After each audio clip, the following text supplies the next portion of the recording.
former Fulton County District Attorney and Sheriff. Formerly a judge, and he knows a little bit about how these things go. From Mohawk Valley, legal eagle, lawman. He is the Sheriff of Fulton County, New York. Just such an amazing guy. This is the Rich Giardino Show, where the Constitution, crime, and politics meet. Welcome to the Rich Giardino Show, where the Constitution, crime, and politics meet. I'm your host, Rich Giardino. Today, we have a special guest, Chief Will Armstrong of the Brookford Police Department in North Carolina. Will was the youngest chief in North Carolina at 24 years old. He was appointed last year. He's now matured in the job because it's been a year and 8 months. He's an interesting guest. Will and I met at a small and rural law enforcement executives association meeting in Virginia. He's a charismatic guy who's got a great life story. He's young, but he's got a long career and a lot of potential in him. So I want to welcome our guest, Chief Armstrong. Welcome, Will. Thank you so much. I appreciate it, Rich. Pleasure to be here. So tell us about the size of your town and the size of the PD, so people know that it's a rural small town. But how many officers do you have, and your patrol size and things like that? All right, so I've got roughly 10 police officers that work for me. However, we're a very small town, and 9 of those guys, I would really consider them part-time. I mean, you could say half of them and maybe kind of full-time, but I'd say 9 is really part-time. I'm really the only full-time guy. I'm in a town of roughly 500 people. It's called the town of Brookford. I'm located here in Catawba County, which is a pretty large county, and I'm located more specifically inside, I would say, of the city of Hickory. City of Hickory's got a population of roughly 80 to 100,000 people. And so my town was I established in 1907. It's an old mill town. There was mill workers there and a lot of mill homes there. Nothing mainly but residential there, with the exception of a few businesses. No restaurants, no gas stations. All homes. So you got roughly 500 homes there. And we got a square mileage of less than 2 square miles for the town. Pretty small place. That being said, I originally started working for the town part-time back in 2021. I became a part-time employee worker for the town as extra money from I was a deputy sheriff at a nearby county, and I started working there part-time to gain some extra income. With that being said, eventually in December of 2022, I accepted the job as chief of police and started officially in January of 2023. So let me just take you back a little bit. Something that's happened as a result of this job. There was a little publicity because you're the youngest police officer or police chief in North Carolina, and your job's always been part-time. So tell us how you got picked up on live PD, because that's kind of an interesting story. And it's like going from being a part-time police officer, working a couple places to make ends meet. Yeah. You were an EMT before, right? I was, yep. Yeah. So tell us how the live PD comes along. That's an interesting situation for such a small town. Small town, man. I was living proof that it could work. So when the media hit, I originally, they're like, he's the youngest chief in the state. And then people were saying I was the youngest chief in the country. And I think I've been able to confirm at this point now, there was somebody younger in another state of a northern state with another like 1-person town or something of that nature that was younger. Then, I had a lot of publicity that was going on. He's the youngest African-American chief in America. And so that is true. I am the youngest of African-American chiefs that's ever been appointed. And so I have been able pretty much to confirm that. With that being said, I was part-time with the agency. I didn't really know what we had. Brookford offers a lot of traffic that comes through our area. We get lots of vehicles. And so because of that, as a result of that, you get vehicle pursuits, you get people coming from multiple agent cities and stuff that are passing through. You're just that little kind of catch-all town. And not the most busiest calls for service, but traffic wise and stuff going on around us, we're a good helping hand is what I always say. And so we stay busy with that nature stuff. It's not about calls of service. It's a lot of traffic enforcement. Like I said, 80 to 100,000 cars a day come through our town. So you're off of I-40, so people know, right? Right off of I-40, right off of 321, and 321 is the major highway that goes from Charlotte straight to Boone, North Carolina, in the mountains. So if you're going to the mountains in North Carolina, you got to come through us at some point. So it's pretty interesting place. So it keeps us busy. So back to the show. I started at Lincoln County Sheriff's Office, and it's the next county over. Well, I didn't start there, but I was there after leaving from Statesville Police Department. I worked there, and a producer from On Patrol Live, it used to be Live PD, I meant to correct you earlier, it's now On Patrol Live. And On Patrol Live approached us and apparently wanted to ride with our agency and see if we were a good fit for it. So we decided that we would do that. And when they came, the sheriff was like, ride with Willie. Willie's a crap magnet. I get into a bunch of stuff. I've always been for getting into some interesting calls for service. I'm a proactive police officer, and so they put him with me. I met the producer, really nice guy. They ended up not doing the show at the time. When I became the chief of police, I was in contact with the producer at one point in time that we were talking, and just came up in conversation like, "You're the chief now?" He's like, "How old are you?" And then he's like, I heard about, he starts looking into it and find out all the publicity that was along with it. And he thought, man, that is a cool story. You think we can come down there and ride sometime? And at first I'm like, I don't know, man, we're a tiny place. I don't know how, I don't know if that would work out well or not, but I had to think outside the box. I was a new chief. I'm young, and I had to think, what is recruitment about now? Part of the problem with the previous administration, we couldn't get a lot of part-time guys to work there, couldn't get, a lot of stuff done because we didn't have enough transparency, I would say, for the city council and stuff. And it's hard who wants to come work at a part-time place after working their full-time job, right? And so it happens, but it's hard to find those guys. So I was like, we'll see. And so I started doing some research, and everybody said it's really good for recruitment. Let's try it. And it's really good as far as being transparent. So I said, well, let's give it a shot. I thought about it one night, and he came and rode. We got into some stuff when they rode, and then they brought the show down there, and we got in a couple car chases, a couple stuff went on. He's like, man, this, small towns actually deliver a big punch. And we do. And I don't think he realized at the time. He's like, man, small towns deliver a big punch because we're dealing with the same things the big cities are. It's just on a smaller scale and not as frequent, And so people don't realize that.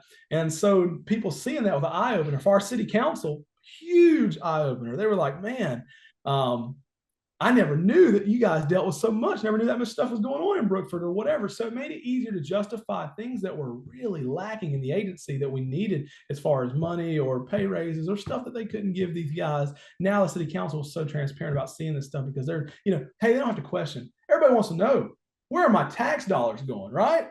And how better show that where your tax dollars are going than letting them see live on Friday and Saturday night.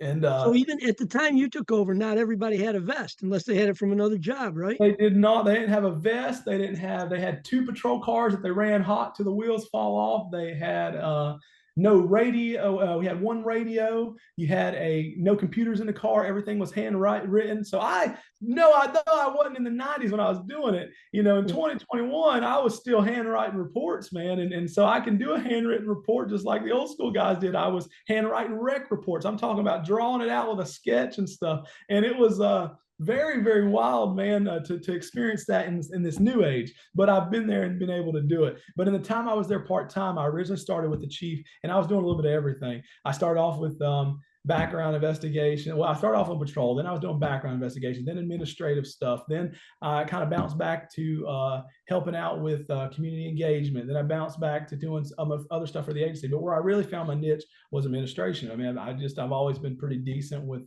administration and that proactive mindset on what we need to do to stay forward. And so that's what I did. And I helped the chief out with a lot of his stuff. That being said, when the chief decided to retire, the position was posted open, but the city council knew me so well because I did a lot with the chief to try to help him out while I was there, as much as you can do being the part-time guy. But I knew when I came and crossed that bridge, if I was to become chief, I got a lot to prove. And so when I first took the job before I took the job as chief of police, let me go back.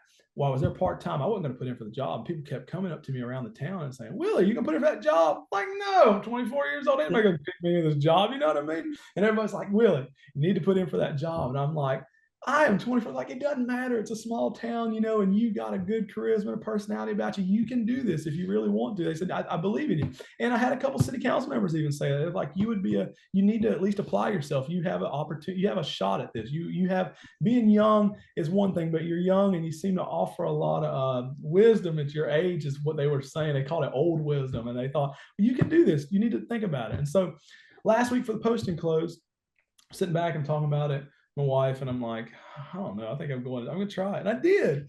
Best decision I ever made. I got in, and the town's been really great to me. Town council's been really great. And people that even may not have thought that if I was capable of doing it now has been like, wow, you know, and not to embarrass the other chief or anything of that nature, but I've gotten so much done for the town. We've got 10 patrol cars. We had 3 or 4 police officers, you know. Now we've got 10 police officers working here, and we got people calling every day asking for a job. You know, we've got a waiting list of officers that have put their name on a list to ask to work here because of the show and how I choose to run the agency. And in addition to that kind of stuff, you know, these guys have now I wrote my butt off with grants. So they've got top of the line MDTs for computers in their cars. Everybody's got really nice outer carriers and new uniforms. They've got tasers. They got all the stuff they never had. Everybody's got radios. I wrote a grant. They got $17,000 worth of radios. I mean, these guys have got it more than they've ever had. So I won a lot of the older guys that were still there, the 4 or 5 guys, you know, 3, 4, 5 guys that were there.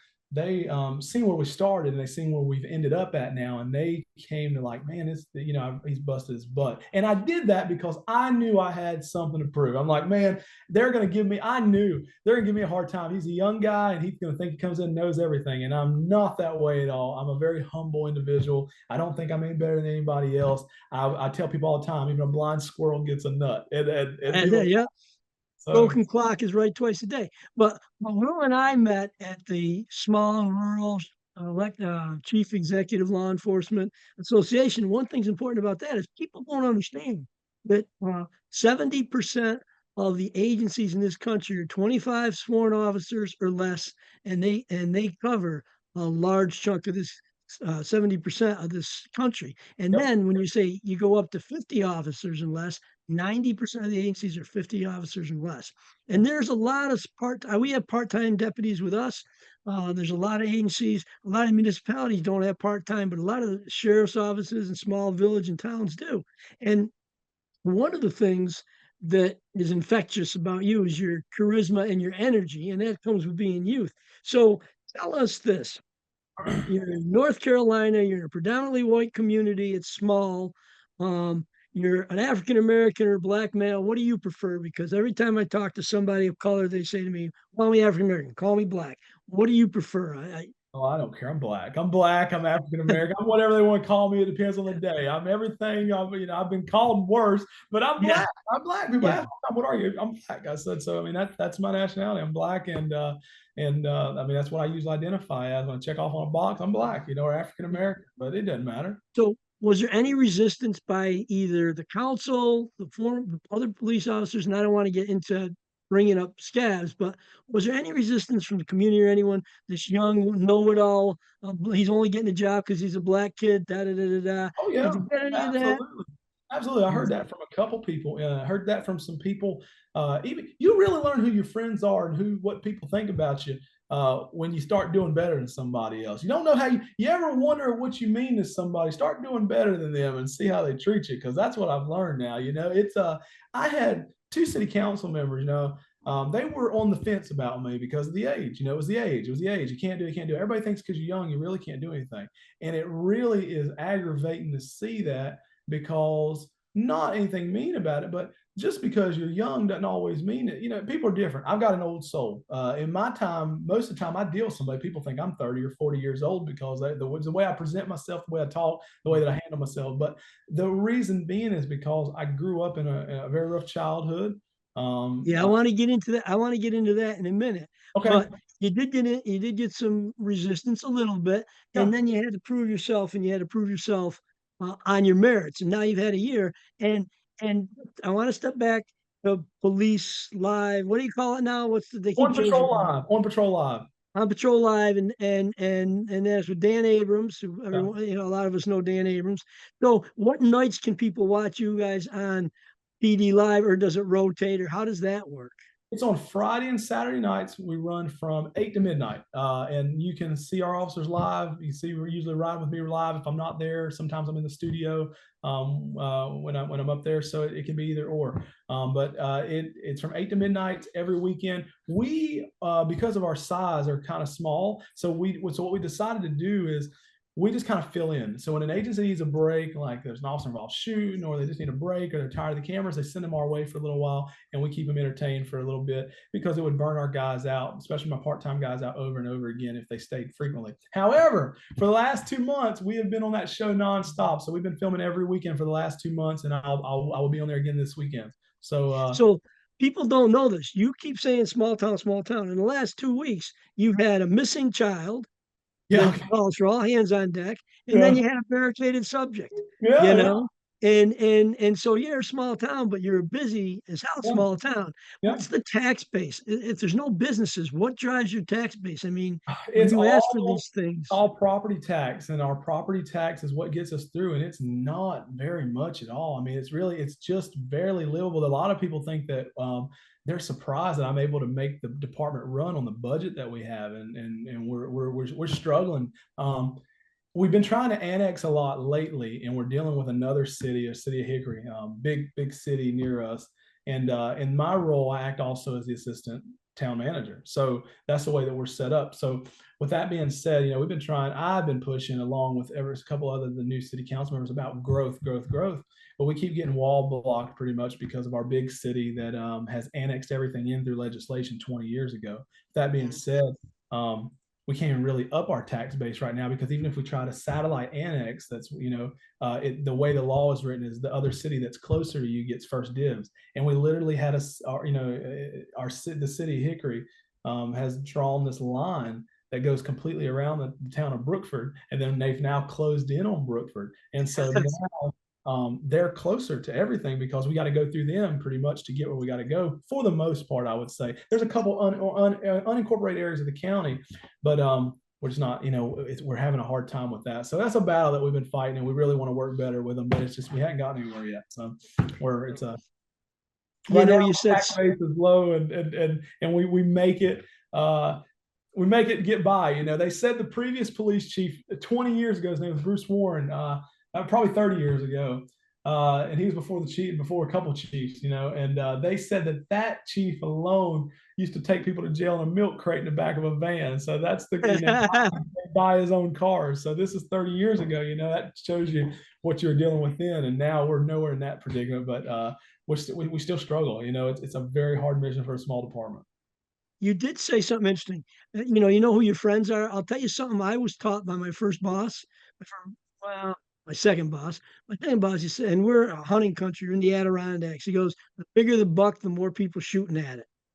Yeah. And so many people are jealous, but you got a good core of people who are supportive and want you to do well. I see that in my job.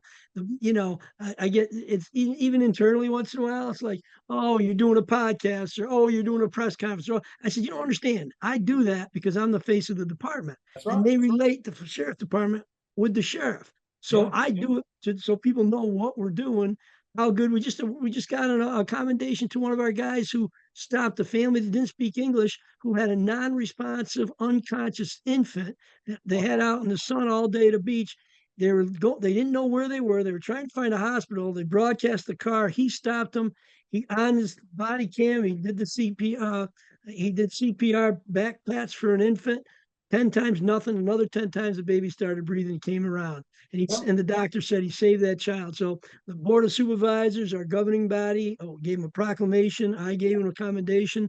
And so the more we show what we're doing, like this, like the podcast, like getting you out and having you talk about what you do. But I got to take a moment, or I'm going to get hollered at. If you like the content of our podcast, the Rich Giardino Show, then please like, share, and subscribe on YouTube, on Spotify, on Rumble, and on Apple, and all other premium platforms. I got my ad in. So we'll now go back. Now, this is what's interesting. And I wanted to take where you are today so people see you and listen to you and say, wow, pretty sharp guy, young, charismatic, blah, blah.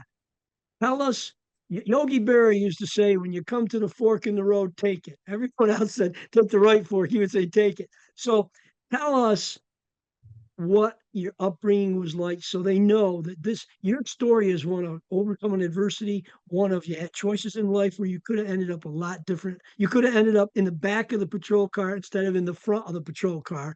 And one of your early mentors who's now your captain or assistant chief, whatever they call him. So tell us like what happened for you growing up and how did you make those decisions in your mind? You know? So, you know, it all starts back. I was as a young child. I grew up in a domestic household with my mother and my father. My dad would beat my mom all the time. I mean, I've told this story to several people now. I mean, he would, and it's unfortunate, but he would beat the crap out of my mom. And I watched it. You know, I watched my mom get her face smashed into pavement. I watched him try to light her on fire. I mean, crazy things as a kid that no kid should really have to see. You know, but I also grew up seeing drug usage. I grew up seeing all that stuff, prostitution, you name it. I saw it as a kid.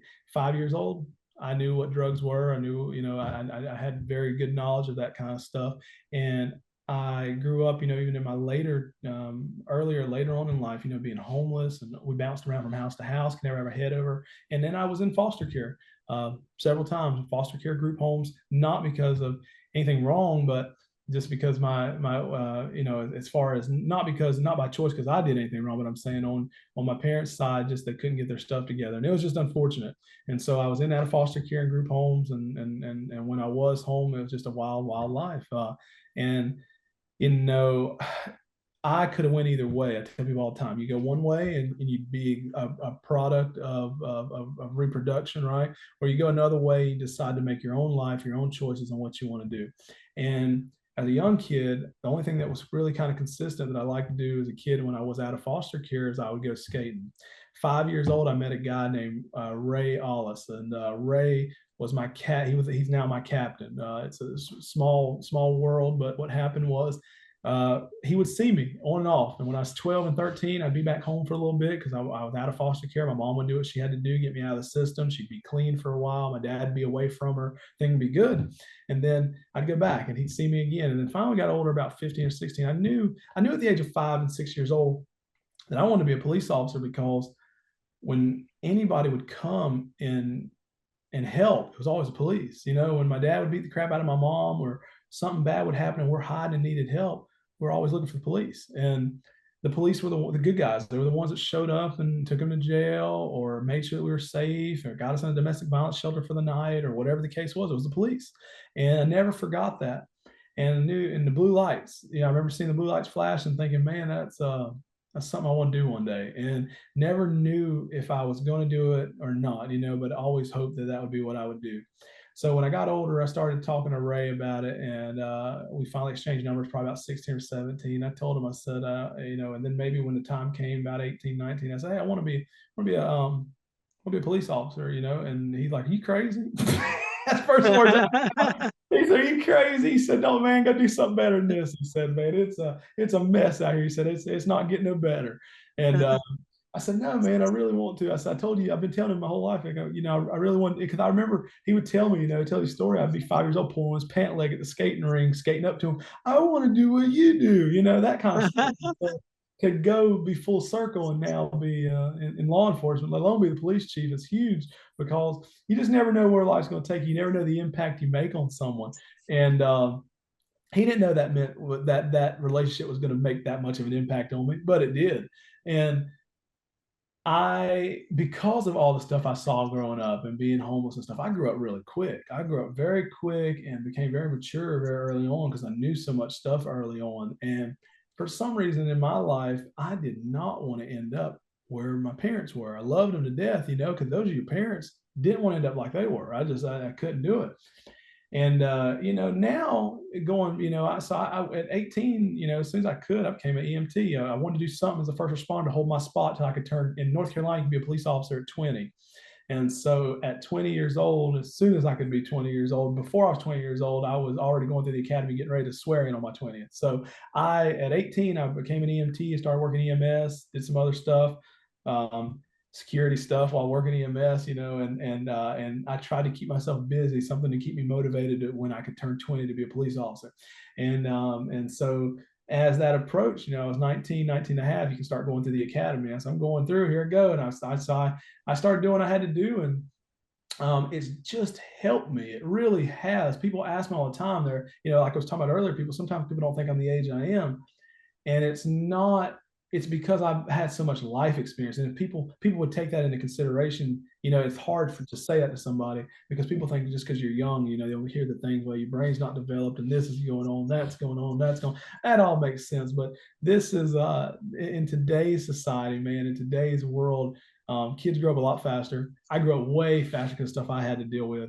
And so when I first started on patrol, people would be like, man, he's good at getting into stuff. That's why I'm good at getting into stuff, because I know criminal activity. I've been around it my whole life. I know what drug deals look like. I know what you look like when you're stealing. I was there when my parents were stealing stuff out of the store. I've seen it. It's unfortunate, but I was there as a kid and witnessed it. So if anything I know, and I know it really damn good, is what criminal activity looks like. And so I'm good at spotting criminal activity. So I was always good at doing that stuff. And it's because what I was exposed to as a kid. So if you count those 18 years, 15, 16 years, whatever, of life experience of that, it counts. That's why I was telling people it counts, because it made me the cop I am today. But it also, because I've seen both sides of the coin, I'm empathetic where I need to be empathetic, but I'm hard where I need to be hard, because sometimes I say, man, he can be a jerk sometimes on TV. And I'm hard on people. I am, because I know that you can do better, and I know that there's more to you that you can do better. And so and don't come up with the excuse, well, I don't have my license because you keep writing me tickets and you can't do this, you can't do that. Listen,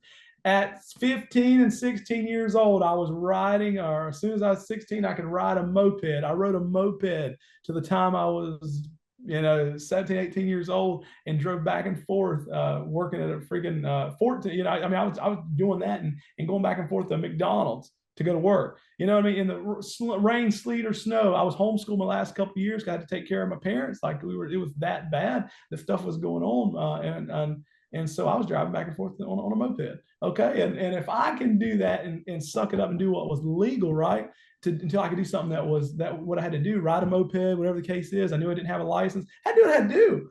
People can do the same thing. Don't come and tell me, well, you get a ticket for no license, but don't ride 5 more times with no license. And then they keep saying, well, man, I just can't get out of this because I keep getting tickets. Stop driving, get a bus route, take a bus route, walk, call a friend, get an Uber, but you got to change your game plan, and that was something I knew. So when I give people a hard time sometimes on the street, it's not because I want to be hard or mean, but I want you to remember, if I can hold myself to that standard, you can hold yourself to that standard. I have learned, especially being the police chief now and doing what I've done, your life is what you make it. It's not where you start out at, it's where you end up at. And it's up to you to decide where you want to end up at. It's your choices that you make today that are going to lead you to whatever situation that you're in tomorrow. And so God was with me, man, and I've been blessed. And I use that to my advantage. I use that to communicate with people. I use that to how I deal with people on the street. And I have a lot, as law enforcement, we got discretion. I use that on what I'm going to enforce and how I'm going to enforce it. Because sometimes, some of these laws, you got to look at, is that going to help this person, this situation? Because sometimes you got officers that do one of two things. They follow the letter of the law, or they follow the spirit of the law. And that's the two options that you got, and I follow the law and we have discretion. So if I feel sometimes that it's not necessary, that I need to, somebody has just went through a major tough time, or they're on a way to a funeral and their grandmother just died, or whatever the case is. Am I going to stop you? Absolutely. Am I going to make sure you don't drive? Absolutely. But am I going to write you a ticket if I got the discretion? I don't have to. I may not, because I've learned how you treat people. People remember that stuff. And I try to treat everybody fairly. I am hard. Sometimes I can be mean, but I want to be mean so that you remember me in the future sometimes. That way, because you won't speak through my town. If I come out there and I holler at you a couple of times, I tell you you're being stupid for doing what you're doing, you're going to be like, man, I ain't going back there and getting yelled at by that mean dude. And I would rather you do that and slow down coming through there than to go by about your business. I just wrote you a ticket and I see you again in a couple of weeks. That's my mind. That's my mentality. Well, I think growing up in the environment we grew up with, having them not only the home mix, but the school mix and things, I think what happens is you get a great bullshit detector. So when somebody's trying to bullshit you, you just say, "Hey, man, I'm that guy. You can't bullshit me because I've heard it all, I've seen it all, I've been and there. I've been there." You know. And I was a judge. When I was a judge, it would be funny as hell. The couple of things I did as a judge were kind of mean to people, but most of them weren't. But I would give kids breaks. I always felt bad for kids. Okay, they didn't have the same. My dad went to Georgetown University to be a priest. He met my mother. He became a pediatrician. My Yeah. mom was a big church going lady, very involved in the community. So I was raised in that environment. So when I meet these kids who didn't have what I have kids like you who grew up with a mom who was into drugs and a father who was an abusive bastard that you wouldn't, want around your grandkids, Yeah. and so I always, had a spot in my heart and a little compassion, I think, because my dad was a pediatrician. I felt like that. But you know what? I'd give him a break. Instead of saying going to jail or prison, I'd give him a split 6 months in jail, fired probation. And the court attendants would come up to me, Judge, when they turned around, they gave the thumbs up to their friends and smiled like they got away with something. And I used to say, take advantage of the opportunities that people give you. Don't take advantage of the people who give you opportunities. And that's a Giardino original because I couldn't find it anywhere else. I'd say, Wow. take advantage of the opportunities people give you. Don't take advantage of the people who give you the opportunities. And I tell the court attendants, they go, look, they're going to be back. If they think it's a joke, if they don't understand, I've given them probation and they can turn their life around, they're going to be back. And That's next right. time they're going to prison. I'm Yeah. going to be here. I'll be here a long time. I'm going to remember that. And they're going to remember I gave them a break. And I'm going to say, that's it. You had your break. But I think that you are blessed in a sense that you could have lived like they have a saying, you live what you learn and you learn what you live. And for you learned that you don't want to live like what you're living in. You Yeah. see this environment and you say, hey, I don't want to be abusive. I don't want to get into drugs. And were your friends surprised when you became police, or did they expect I it would from say you? so. Yeah, I would say so. I would absolutely say so. I think a lot of people didn't never think I was going to be the police. Here's the thing: I'm working with chiefs right now in my county that are beside me that grew up arresting all my parents and were beat officers back then. 20 years ago, and so they know who my parents are and stuff. And I don't even think a lot of them thought, who in the hell? He's the chief of police now. It blows their mind.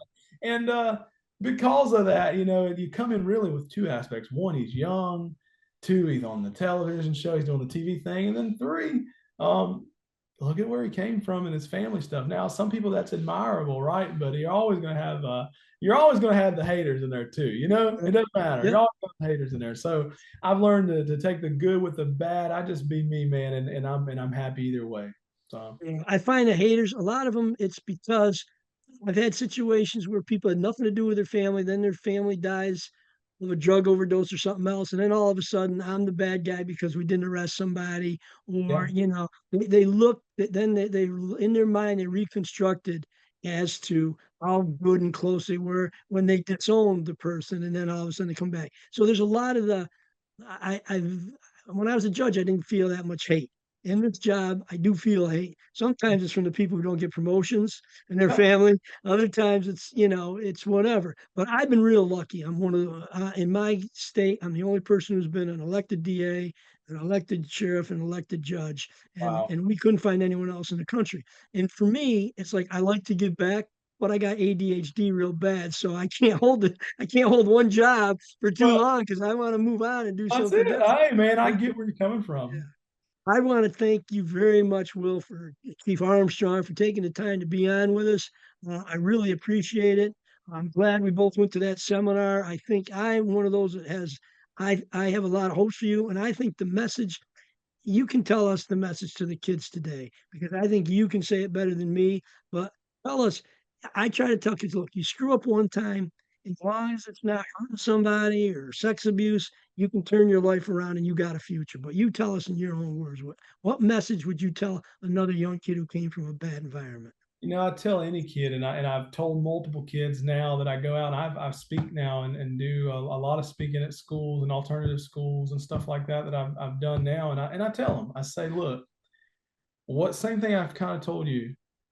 Where you start out at is not where you can end up at. It's your choice today that leads you to tomorrow's choices. Make good choices, what I tell people. Don't be susceptible to making a bad choice for a quick, I always say, don't make a bad choice just for a quick decision that lasts no time, and it doesn't take much. Get in a car with somebody that's got a stolen car.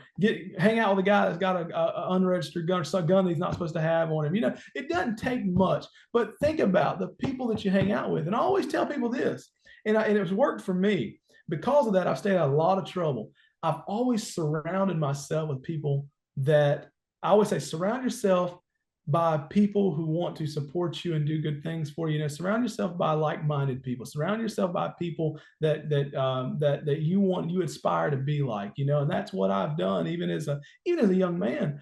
I dealt with a lot of stuff, and I had a lot of friends do a lot of different things, but I always tried to surround myself around people that I thought were going to put me in the right direction. And it's hard it is so hard when you have young kids right now, 14, 15 years old, and they're hanging out with their friends, and their friends are bad influences. Sometimes it may end up being okay, and sometimes it may not. But if you're coming from a bad home, and then you're hanging out with friends that are bad influences, I always try to tell kids, try to make reasonable decisions. Somewhere, if you got a bad home and you're in a bad environment, find somebody positive. If that's one person, one adult, it can be an adult, it can be a teacher, it can be anybody. Find one positive role model in your life that actually does something differently than what you're seeing or what you're used to hearing and being around. You find that one person and try to aspire to be like them, and try to surround yourself with that person as much as possible. It doesn't have to be a circle of people. I say circle, but it doesn't have to be a circle of people. Surround my person with Ray. Ray, I was inspired by Ray. He's now my captain that works for me now. And if it wasn't for me making that relationship with him as a kid, I don't know where I would have been. But I know I would have always wanted to do law enforcement. But seeing him and how positive he was, and how nice of a guy he was, and how he helped me, I thought, man, I want to do that. I want to give back to people. I want to be like him. It was one person. And then that led to more people. So start with one person, find one positive person in your life that's a role model, and stick with that person, and try to aspire to be like that person, and hang out with people that are like-minded like that. It's not where you start out, it's where you're going. That's what I tell them. I like that the one saying there about your your gravestone, you're born here, you die here. It's what you do with the in between. It's the mark in between all those. And you're right. And, so listen, the message from Chief Armstrong, and I urge you to do this, find somebody who needs a hand up on help. I find that, people are suicidal, people are depressed, people have misdirected, they don't have strong positive role models. If there's somebody you see struggling, you can give them a hand or a hand up or help them, you do that. Don't give them a hand out, give them a hand up. Right. And do it. I want to really thank our guest, Chief Will Armstrong, for taking the time out of his busy schedule to be with us today. Please, thanks for joining us. Thanks for listening to the Rich Giardino Show, where the Constitution, crime, and politics meet. Please like, share, and subscribe on X, YouTube, Spotify, Rumble, I call it Ramble, but it's not, Rumble, and YouTube, and share it with others. And if you get a chance, please thank a police officer, thank a corrections officer, a dispatcher, EMS, or fire. They're out there on the front lines helping you every day. And remember, we're the only profession where you can shoot bottle rockets at us, ambush us, say, fry them up like pigs. You call 911. We don't say, what's your politics? What's your religion? What's your race? We say, where are you and what do you need? What's your emergency? Remember that. We're the only profession that does that constantly, and support your police. Thanks an awful lot. Join us next week. Thank you. Like and subscribe to The Rich Giardino Show, part of the Elite Influencer Network, wherever you get your podcasts. And we'll see you next time on The Rich Giardino Show, where the Constitution, crime, and politics meet.